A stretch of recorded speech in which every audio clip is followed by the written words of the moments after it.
Okay. Hello, everybody. Hello, Venerable Sir. Hello, Venerable Sir. Venerable Sir.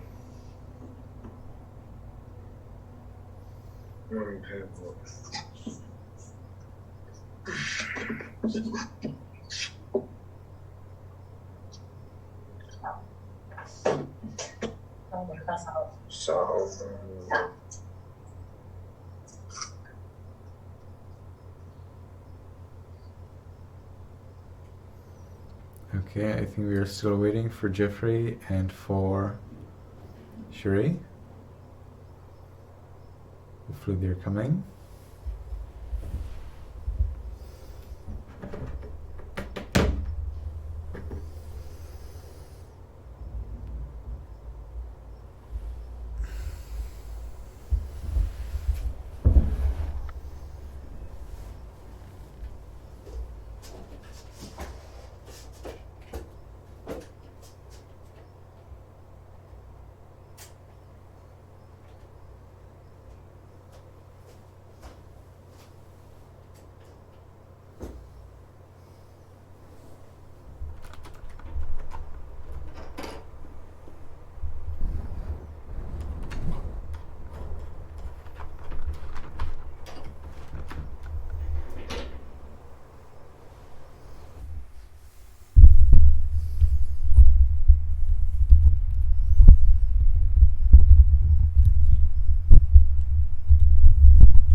All right.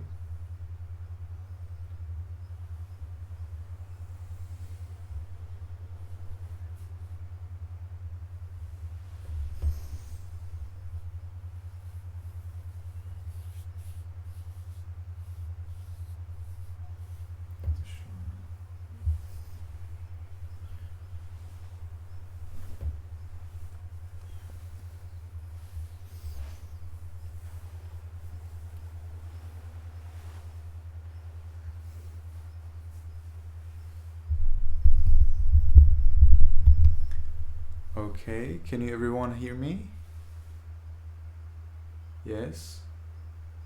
Okay, so can you please arrange yourself as well for meditation so that I can see your legs, hands, and face? You can always do that in the beginning.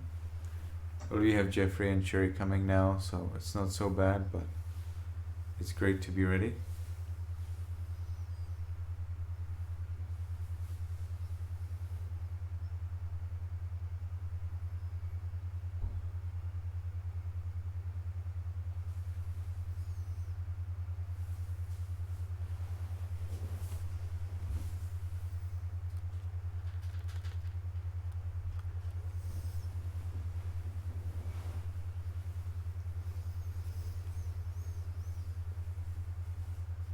Okay, so I'm still waiting until Jeffrey has his camera on.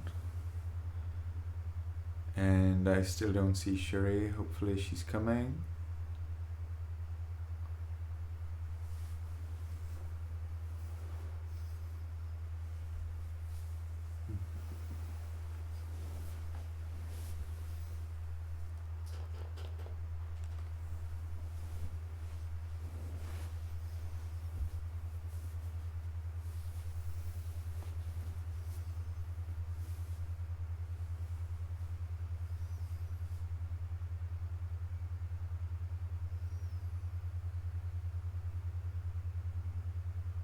Okay, well, we need to save some time.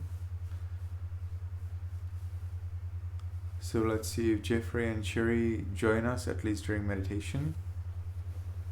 And we can start. We can sit in a comfortable meditation posture with the back erect.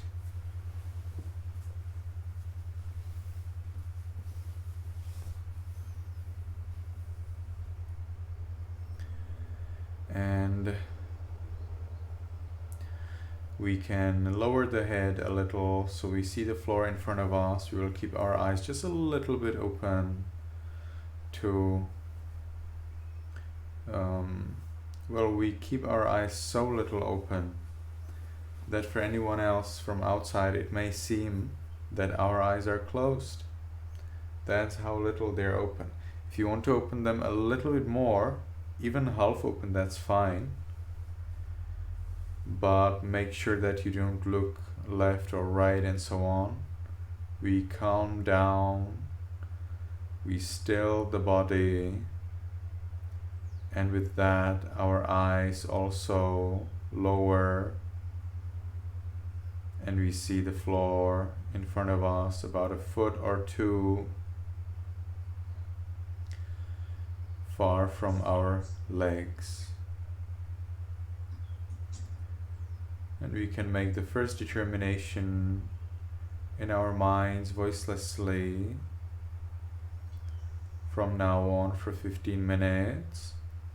I will meditate on muscles and radiate loving kindness without any movement. From now on for 15 minutes. I will meditate on muscles and radiate loving kindness without any movement. From now on for 15 minutes. I will meditate on muscles and radiate loving kindness without any movement.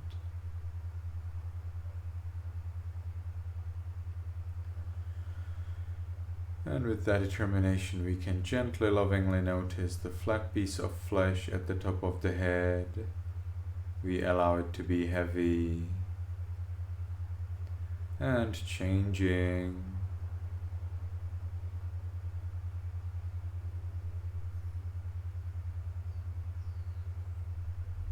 And we proceed to the forehead.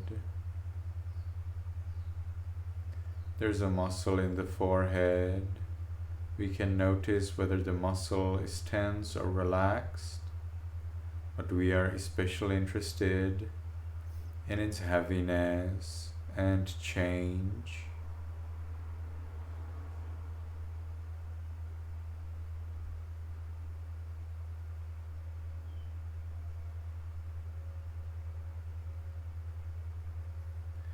And we continue in this manner to the eyes, nose, lips, chin, cheeks, ears, back of the head,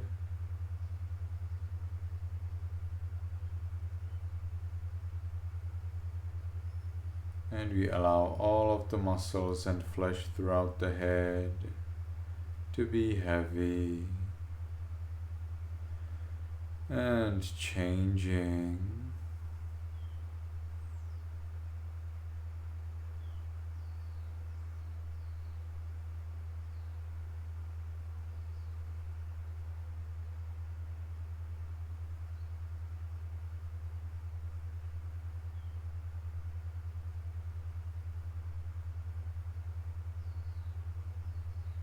And we continue to the neck, shoulders, arms, elbows, forearms, wrists, palms,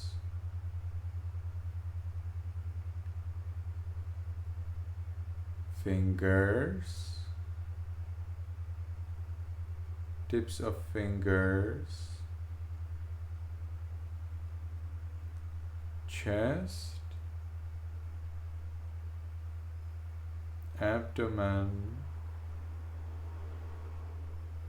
back,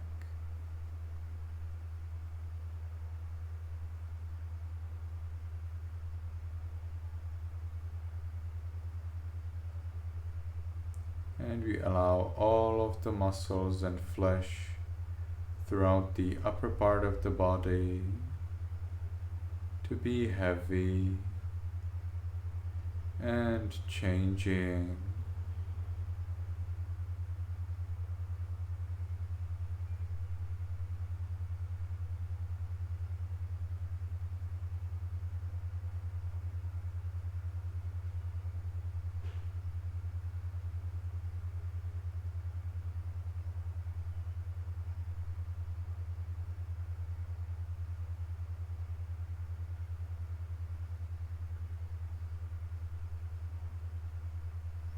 And we continue to the buttocks,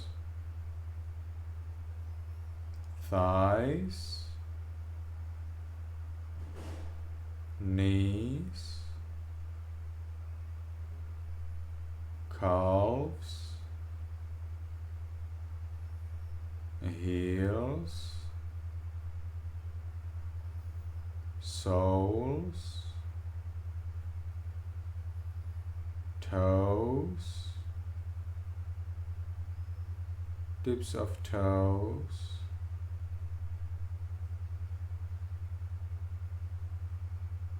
and we allow all of the muscles and flesh throughout the body to be heavy and changing.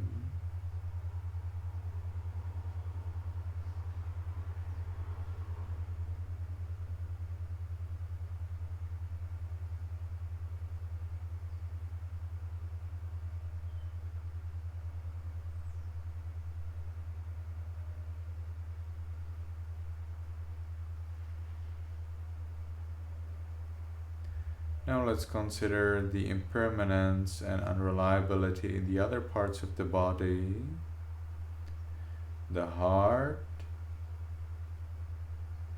lungs, kidneys, intestines,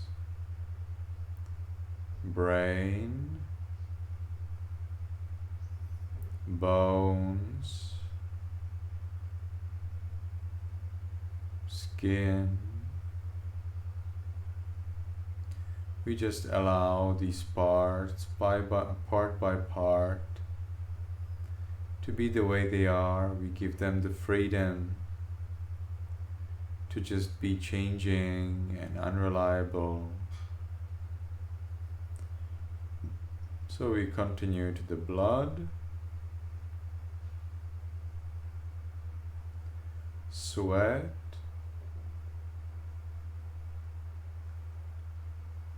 phlegm, fat,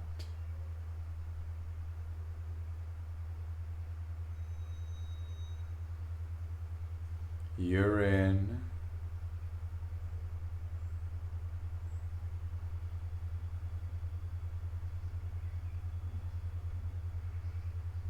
and we allow all of the muscles and flesh throughout the body to be heavy, and all of the parts throughout the body to be impermanent and unreliable.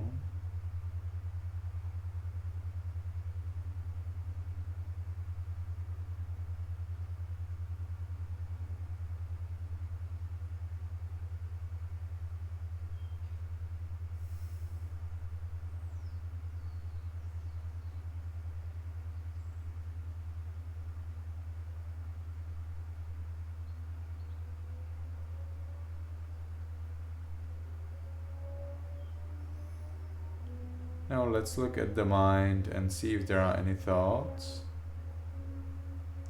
Thoughts have their condition. We want to find out that condition.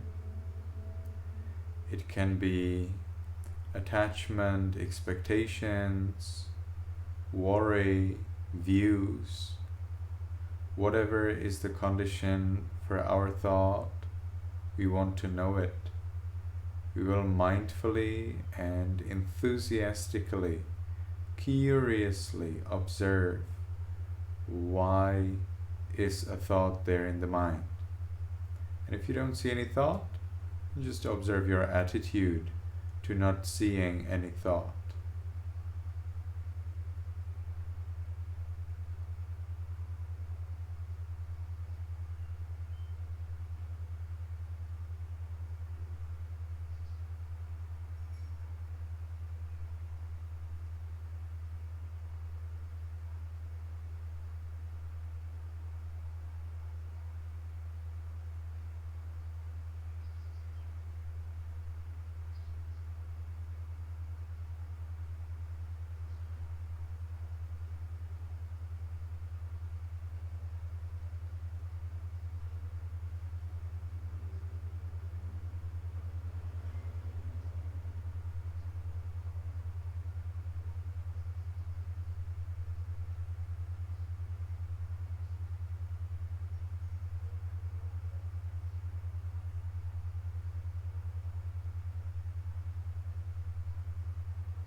The more we could accept impermanence and unreliability in the body and the mind, the more peace we have achieved. Now let's look at the peace. Is there any peace in the mind? If there is, we are mindful of it. If not, we consider the non-peaceful, the unpleasant situations that do not happen to us now. Nobody is beating me with an iron stick. Nobody is insulting me with harsh words. Therefore, I am peaceful. I am in peace. Whatever way you consider your peace, be there with your peace. Be curious and enthusiastic. Research your peace in the mind.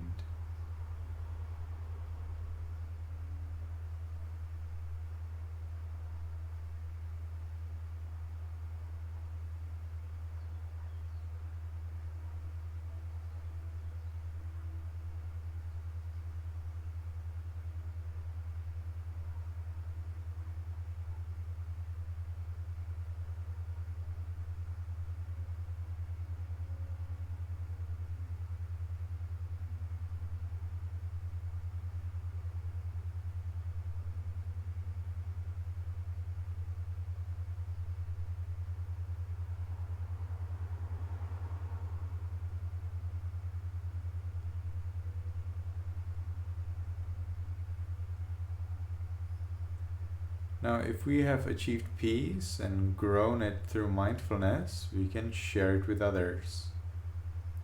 We start in our room. We allow all of the beings in our room to enjoy at least as much peace as we are enjoying ourselves. We're not expecting or forcing anyone anything, but at the same time, we're not prohibiting anyone. So that's what is meant by allow. Sometimes it's difficult to allow another one to be happy. So we start with the easy ones, and gradually we can grow so that we can allow the difficult people, difficult beings to be happy. So we start in the room, in our minds, voicelessly. We can repeat again and again one sentence. May all beings in this room be in peace. May all beings in this room be in peace.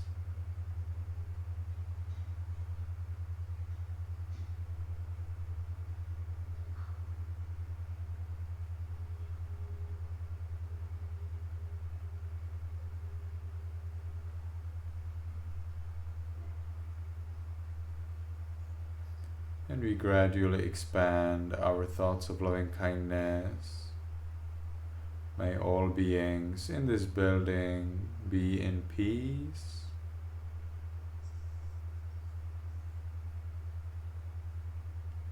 May all beings in this city or village be in peace.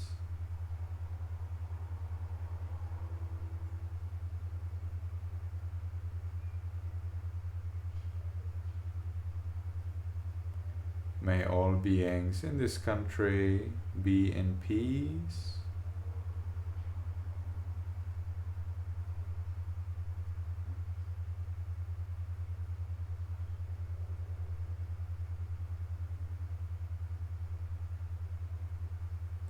May all beings on this continent be in peace.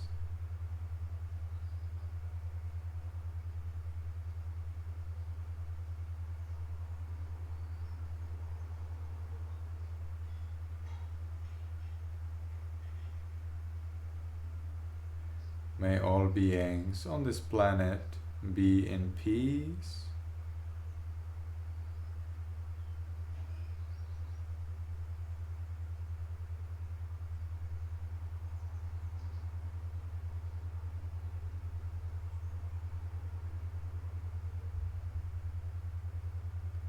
May all beings, including me, be in peace.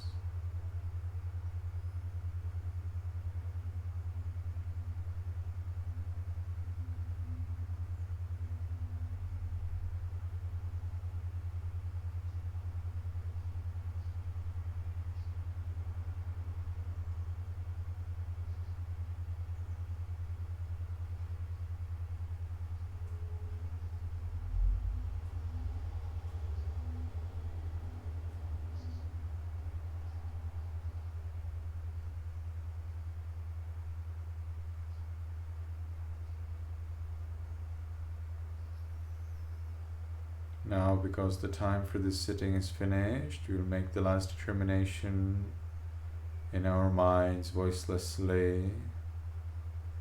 From now on, I will always be mindful and shine with loving kindness. From now on, I will always be mindful and shine with loving kindness. From now on, I will always be mindful and shine with loving kindness.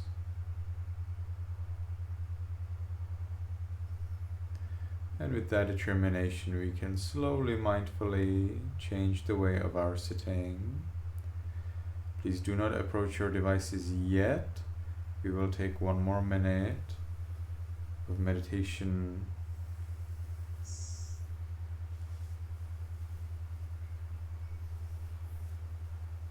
So when we have changed the way of our sitting, we take one more minute when we enjoy the peace we gained in meditation by observing the mind in the present moment.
return to our devices.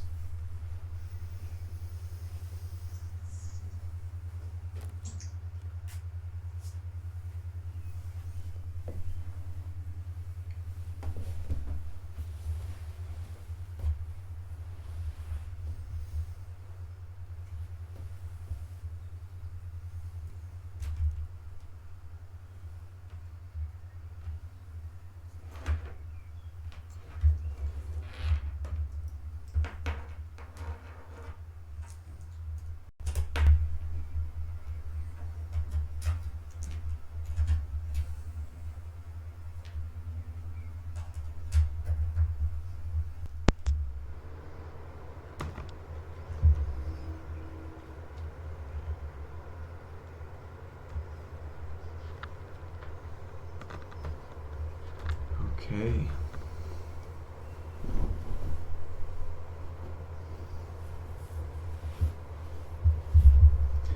So let's get to the 3 refuges and the 5 precepts so that we can do something substantial today.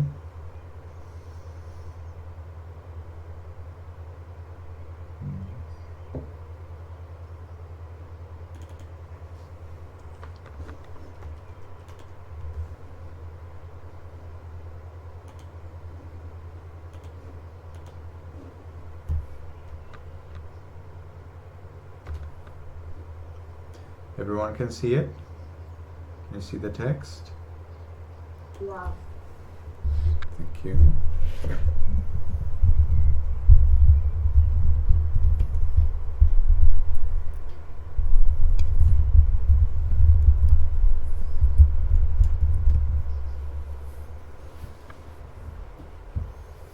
Alright, so just to repeat, first I will invite you to repeat after me. So I say Yamahang vadami tang vade ta, where ta indicates plural, that you're many people.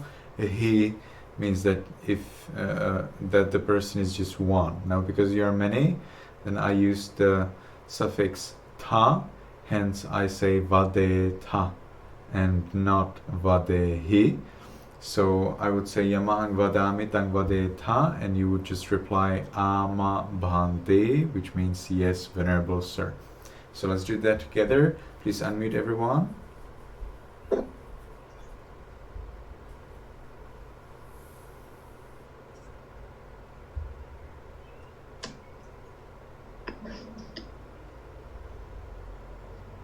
Okay. Please keep your hands at the chest as a symbol of being sincere.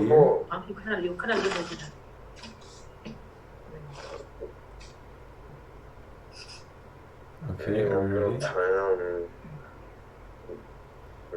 Okay, so let's try together. Yamahang vadami tang vade ta.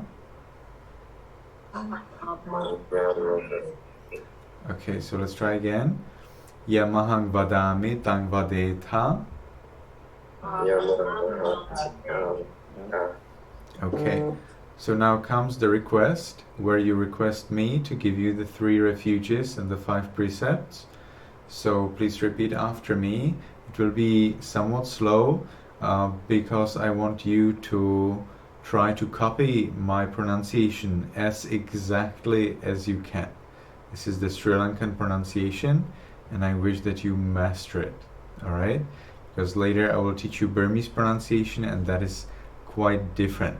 So if you can master this one, then it will be easier for you to find the differences and master the next one as well.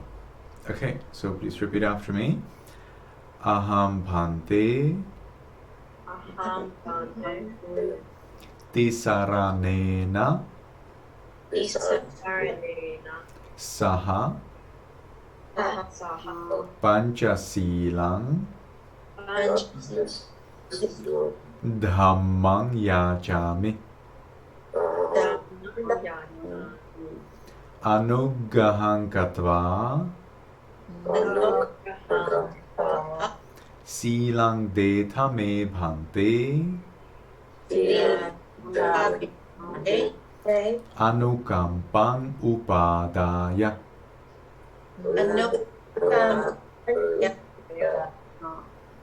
Dutiyampi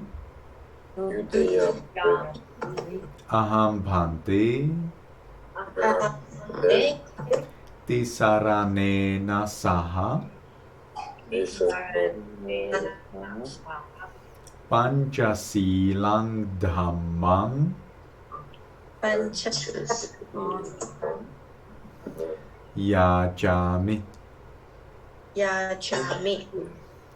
anuggahang katva silang detha me bhante anukampang upadaya.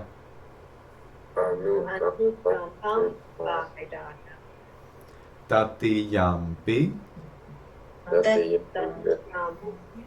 aham bhante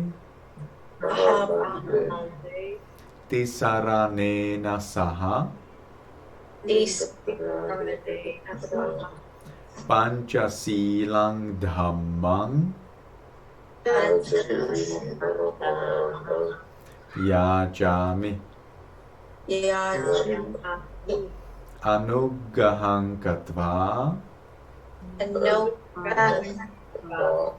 silang detha me bhante anukampang upadaya.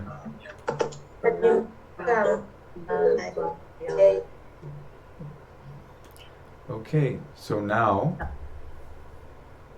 comes the bowing. So bowing to the Buddha. For the time being, we bow to the Buddha by word, but I think if we have some time today itself, I want to show you how to pay respect to the Buddha by the so-called 5 rests.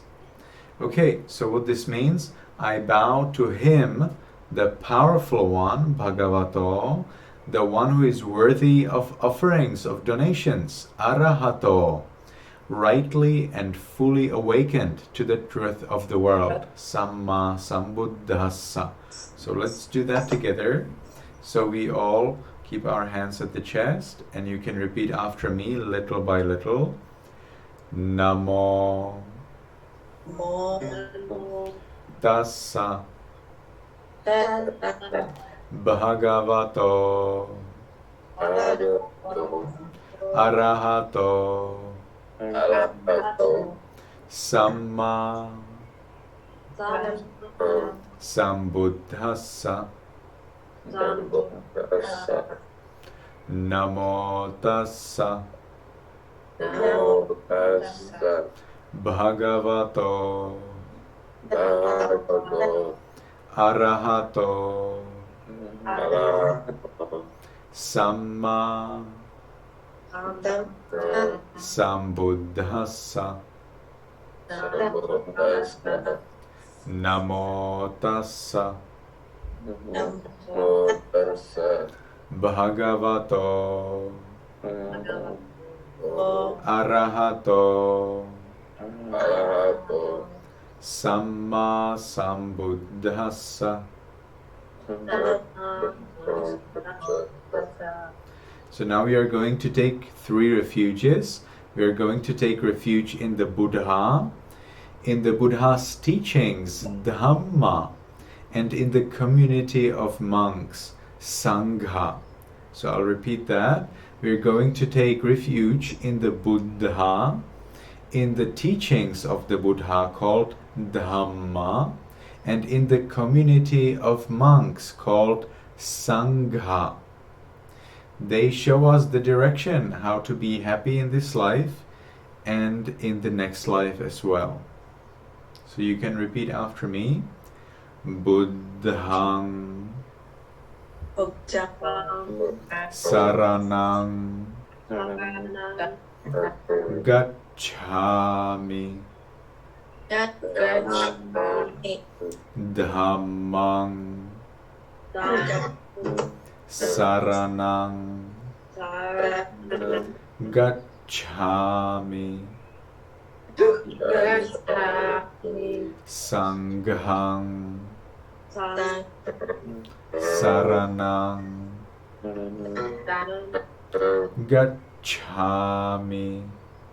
gacchami. Dutiyampi buddhang saranang gacchami. Gacchami. Dutiyampi dhammang saranang gacchami. Dutiyampi sanghang saranang gacchami.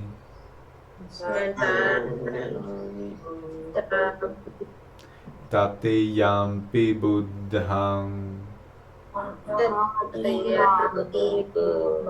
saranang gacchami. Tatiyampi dhammang saranang gacchami. Tatiyampi sanghang saranang gacchami.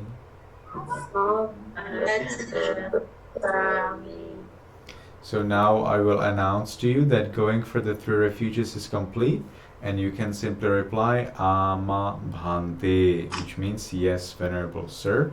So let's do that together. Sarana Gamanang Paripunnang. Yes, very well. So when you're keeping the hands together, see if you can touch your chest by the thumbs. Okay, you do not have to keep your elbows like that up. That's unnecessarily exhausting. You can just relax, your hands. Let's see if you can touch your chest by your thumbs. So we keep it relaxed, nice and comfortable, because we are going to take some more time. So now come the 5 precepts. So because I follow much more precepts, I do not keep the hands at the chest, but you please keep them. The first precept means I follow the role of refraining from killing living beings. So you can repeat after me. Panati pata Veramani Sikkhapadang Samadhiyami. The second precept means I follow the precept of refraining from taking what is not given. That means from stealing. Adinadana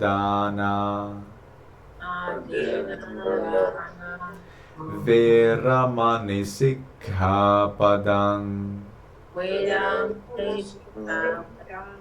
Samadhiyami. Yes, the third precept means I follow the precept of refraining from sexual misconduct, which means from adultery, or also called cheating on one's spouse, but even on one's boyfriend or girlfriend in a certain way could actually apply here. So we can talk about that later, but now you can repeat after me. Kamesu Michhachara Veramani Sikkhapadang Samadhiyami. Yes, see if you can please touch the chest by your thumbs. Thank you. The fourth precept means I follow the rule of refraining from false speech, from telling lies. Musavada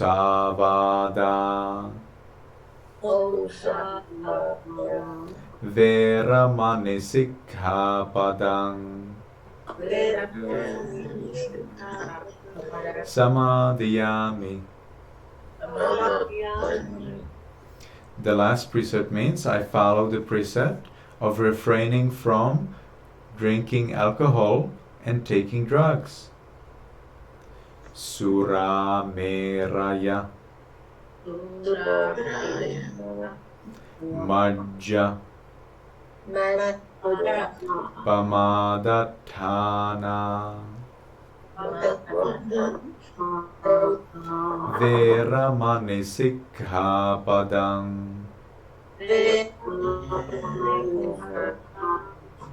samadhiyami. Okay, so now I will encourage you to protect and to follow these 3 refuges and the 5 precepts in an excellent way, perfectly, and to be mindful. Why would you need to be mindful? What is that? Mindful means that you're in the present moment and you know what is your mind doing. And as you're mindful, you can notice that you want to break one of those 5 precepts. When you notice that, you can prevent that. You can stop it before you break the precept. That's why we are mindful, so that we know that we are going to make a mistake before we make it, so that we do not we don't have to suffer the problem of making a mistake. It's not just about the 5 precepts, but it's about anything at all. Fully enlightened beings are always mindful, therefore they never make mistakes. Okay, so after I say that, you can reply, Ama Bhante, yes, Venerable Sir. So let's do that together. Tisaranena saha panchasilang dhammang sadhukang surakkhitam katva appamadena sampadetha. May you be happy, may you be healthy, and may you soon attain the eternal bliss of Nibbana. So this is the wish that I give you after you take the 3 refuges and the 5 precepts. So turn on the light, and then I think I will show you how to do 5 rests, because I think that's the basic knowledge.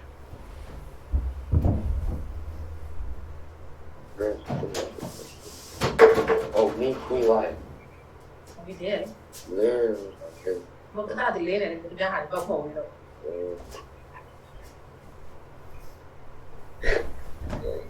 In Burmese, they call it Tichengaba, but in English, in the old books, because new books are usually not available for this, we call it 5 rests.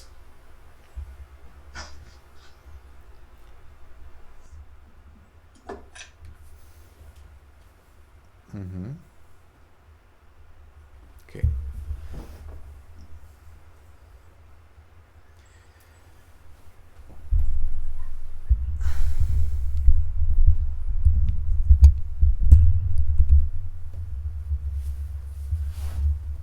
All right. So for a proper 5 rests bow to the Buddha or to any monk or to any Buddhist monk, we start in our kneeling position. So if everyone please can get into your kneeling position. I do not have to see you. It's enough if you are in your kneeling position and you can hear me well. Please do not turn off your camera though, but I don't have to see you in that camera. It's important that you sit in the kneeling position, and we can try that out together.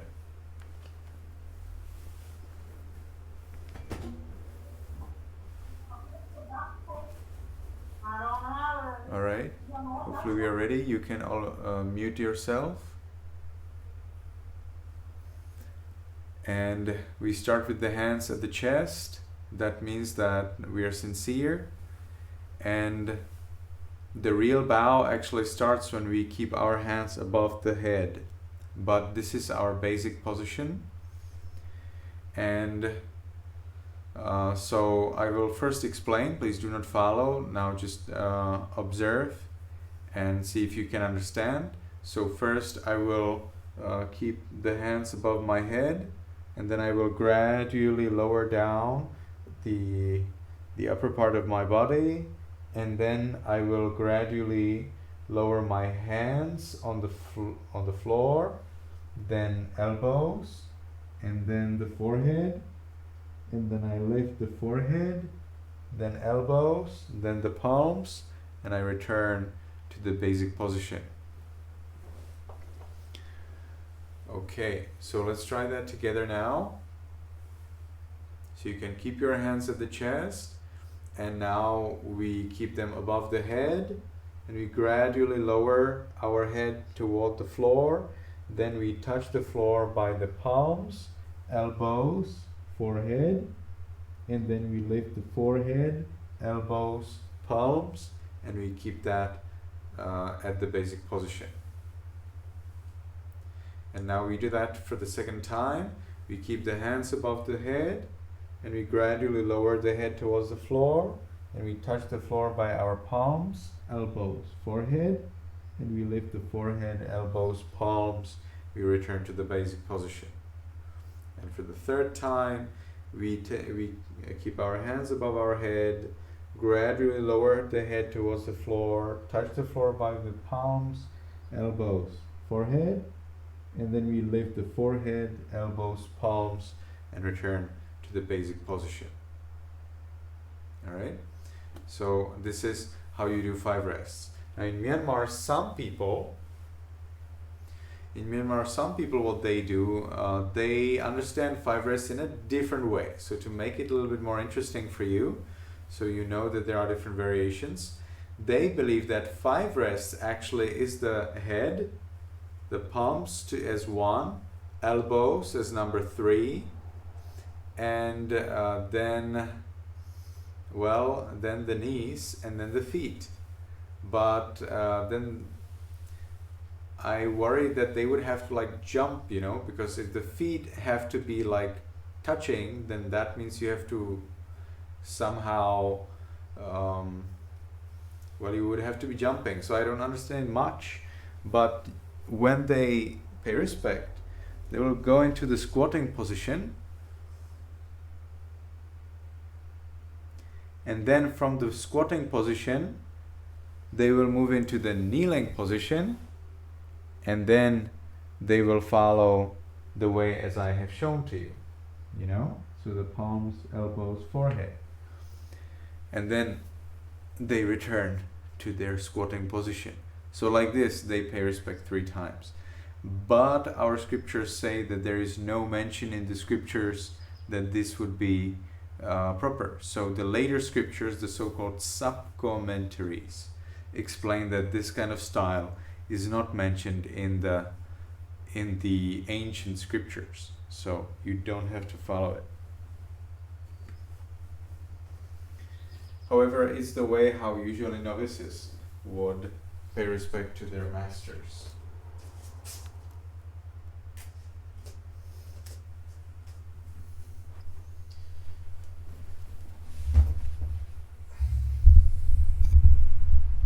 Well, not sure if you know what's a novice.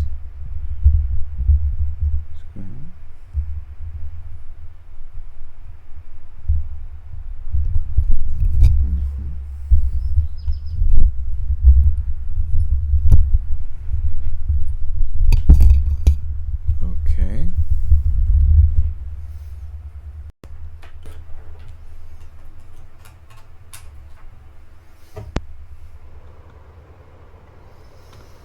Not sure if you know what's a novice. A novice is I call them mini monks. They're very young monks. They're boys in the age of maybe 7. They usually become monks, by the age of 5, 7, and they're novices until they're 20. You can get higher ordination as a monk from the age of 20. You cannot get it earlier than that. Okay, anyone has any question regarding our chanting today, or paying respect, veneration, bowing? No one has any question about that? Okay.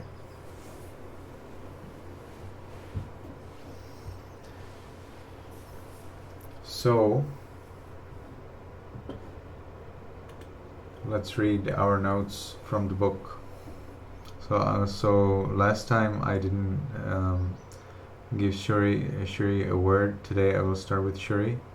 So Shuri, can you please read for us your notes from the previous chapter and from this one as well? So yeah, the previous chapter before this one was pot. No, I think it was alcohol. Alcohol? Okay. Oh yeah. Let me find them. So I wrote, teenagers who watch PG-rated movies with scenes of people drinking alcohol are twice as likely as teens who don't watch these movies or only watch G-rated movies to drink alcohol and even binge drink. And first of all, adolescent brains compared with adult brains are much better at handling the sedative aspects of drinking, including drowsiness, hangovers, and lack of coordination. Very nice, thank you.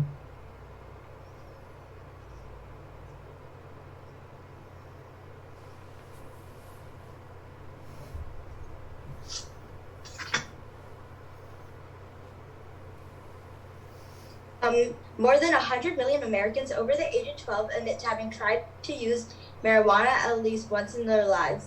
Despite 7 decades of criminalization, marijuana remains the most popular illicit drug in the world. And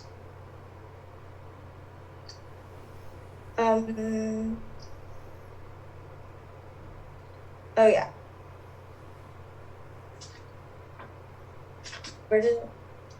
Oh yeah, the most critical issue for teens is that THC disrupts the development of neural pathways. In an adolescent brain that is still laying down white matter and binding itself together, such disruptions are far more harmful than if they were taking place in an adult brain.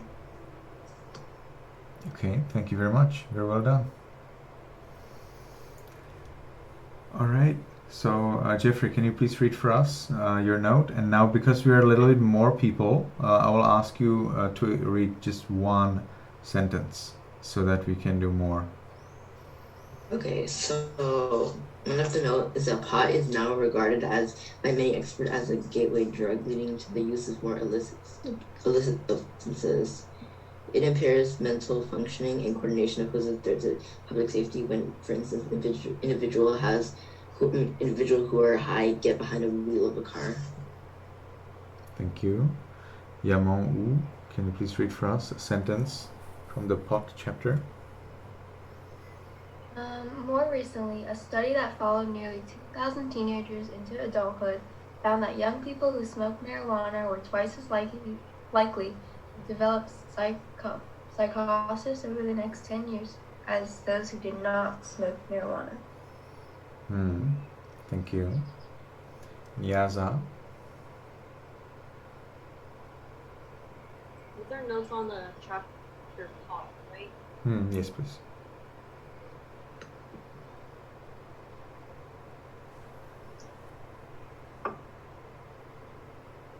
Pot or marijuana can have many consequences to its use, but in a few countries it is legalized as a painkiller.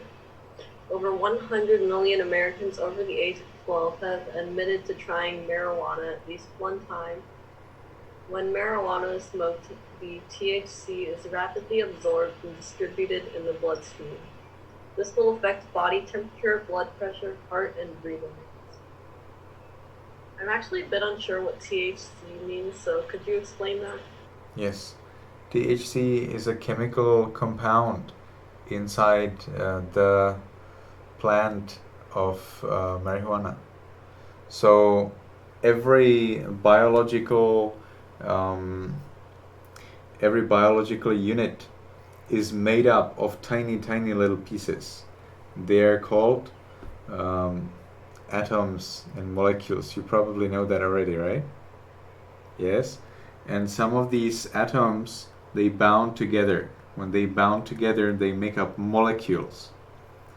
And then these molecules, they further bound together and they create a structure. And this structure repeats. It's the same in many parts of that certain biological unit, be it a plant or a human or a bacteria, whatever it is. These structures in that particular unit repeat again and again and again. You know, an interesting structure inside the human body is DNA. So that is a structure that repeats in our body again and again and again. Similarly, you have THC as a structure, molecular structure in the plants of marijuana. So now it's clear? Thank you. Albert, can you please read for us your sentence?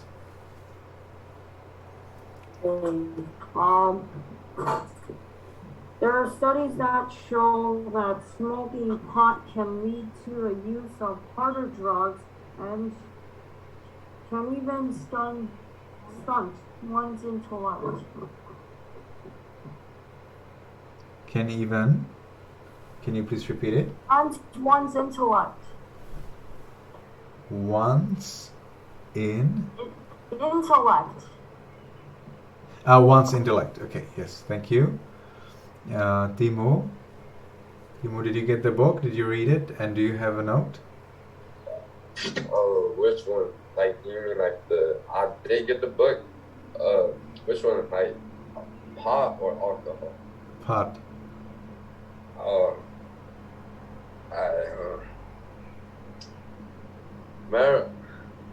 Marijuana is also let me.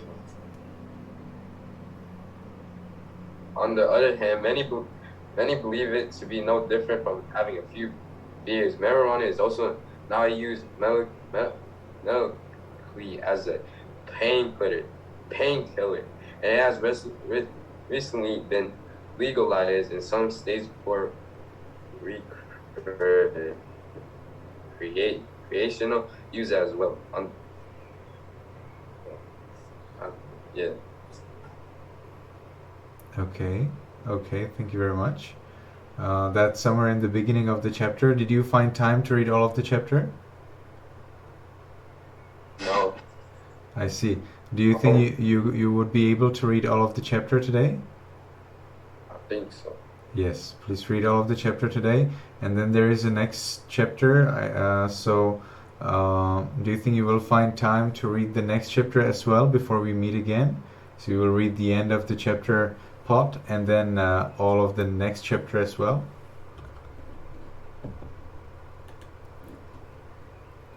Timo. Next chapter is hardcore drugs. Do you think you can read all of the pot chapter and hardcore drugs as well before we meet again next week on Sunday? Timo? Yeah. Yes? Okay, that'd be great. Yes. Thank you very much. Then Sume.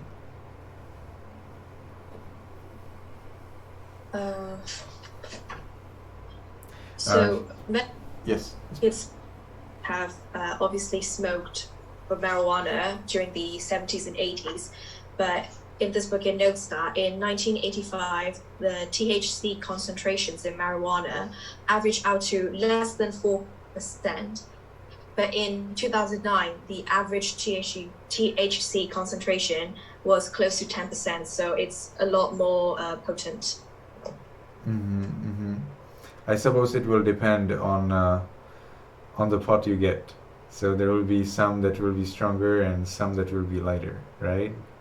But I suppose she must be taking some average, or she's taking something that's most common.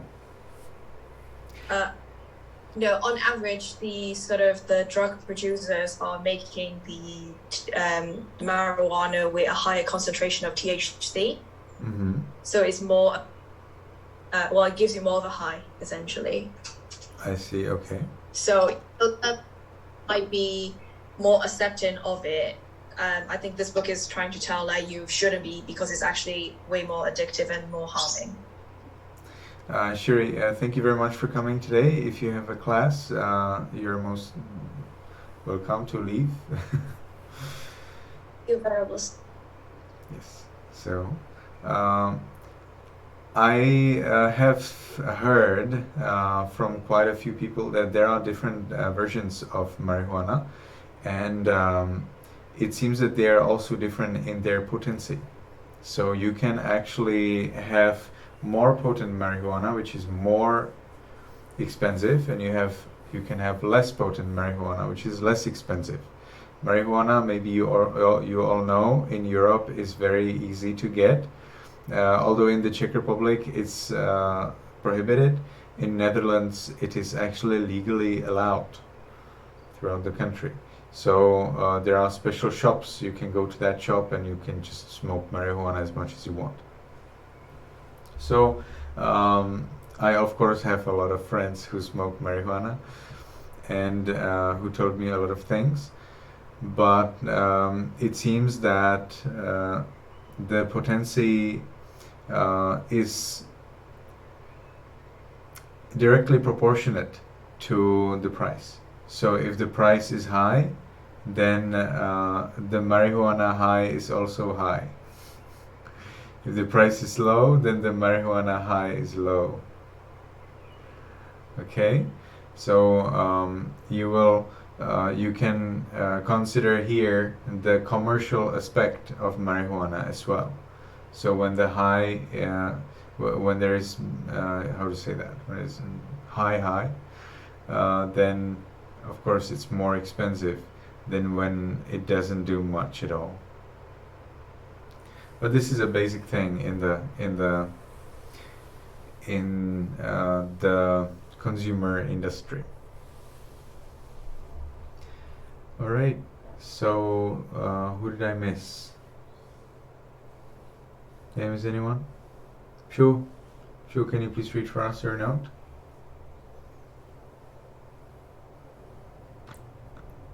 I said that marijuana can also be used medically and can help people with schizophrenia and other diseases. Mm-hmm. Okay, thank you very much. I will read for you all my note. Mentally, marijuana causes an altered state of consciousness that is perceived as relaxation, pleasure, and even euphoria. Ordinary sensory experiences such as eating, listening to music, or watching a movie are intensified. Anxiety is usually decreased, but sometimes marijuana can increase it instead and can also cause depression or paranoia. Okay, anyone has any question? Anything you'd like to say? If you have any Dhamma question, any question about Buddhism, you can also ask. If you hear something about the Buddha that you find weird, for example, that the Buddha ate marijuana, have you ever heard that? No one heard that? Yes, there is a story that the Buddha ate marijuana. But it's not in our school, it's in the Mahayana school of Buddhism. In Theravada, we do not have any evidence that the Buddha would eating marijuana. But some people who love marijuana will of course tell you that the Buddha ate marijuana. So why don't you smoke it? No, our scriptures, the ancient scriptures, have zero mention that the Buddha ate marijuana. The Buddha ate soup, and the soup was made from lentils. Okay, and usually the Buddha would just drink the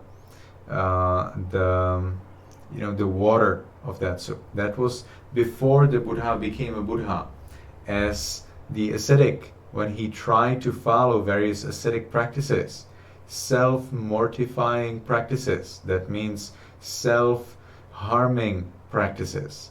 The Buddha was following these self-harming practices, thinking, the Buddha to be, followed these practices, thinking that they will help him to become a Buddha. But after some time he realized that they don't lead him anywhere, so he stopped them and he started to follow the middle path.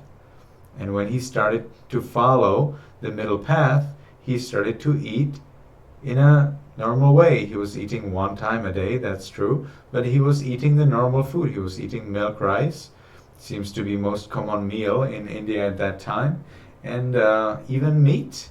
The Buddha ate even meat. We have evidence the Buddha ate meat. So that doesn't mean that we all need to overeat ourselves by meat, but we are careful about our health as well. And many people, including me, do not eat meat or fish out of health reasons. So the Buddha did not prohibit eating meat, although he restricted it to not eat meat of animals who were killed for us.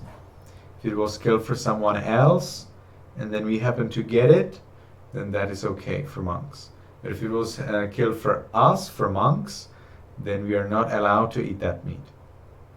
Okay, then there are 10 kinds of meat we are not allowed to eat, like human meat, tiger meat, and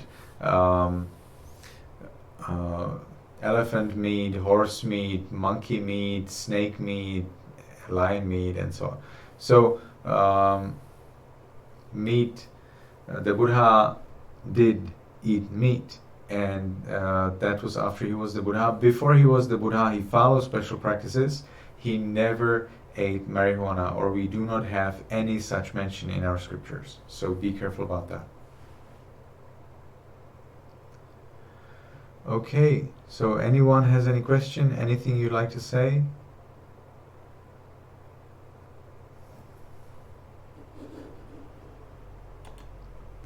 All right, so thank you everyone for coming. May you be happy, may you be healthy. Please prepare chapter 10, hardcore drugs. Is that right? That's right, hardcore drugs. May you be happy, may you be healthy, and may you soon attain the eternal bliss of Nibbana. Goodbye, better. Bye, everyone.